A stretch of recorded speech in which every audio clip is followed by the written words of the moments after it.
Wave particle theory का अर्थ होता है कि कोई भी वस्तु या मैटर या पदार्थ तब तक पदार्थ रहेगा जब तक वहां पर चेतना है।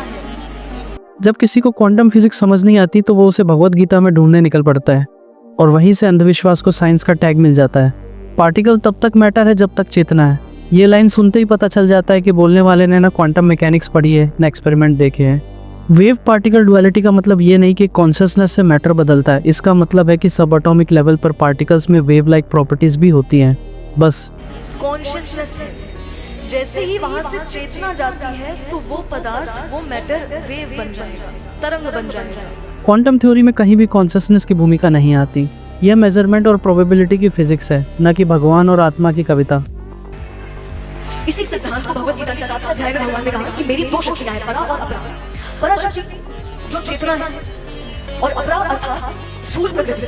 जब इन दोनों का संगम होता है, मिलन होता है, तभी मनुष्य जीवित होता है। अर्थात उन्हीं सिद्धांतों को अलग भाषा में हमारे शास्त्रों में वर्णित किया गया है, बशर्ते हम दोनों को जाने। तो सूक्ष्म स्वरूपों को समझाते हुए वो आगे बढ़ते हैं, फिर जाकर अब ये लोग गीता की परापरा शक्ति को साइंस से जोड़ देते हैं, जैसे दो असंबंधित बातें जोड़कर एक झूठा इंटेलेक्चुअल ब्रिज बना रहे हो। असलियत ये है कि ये कोई इंटीग्रेशन नहीं बल्कि मैनिपुलेशन ऑफ इग्नोरेंस है।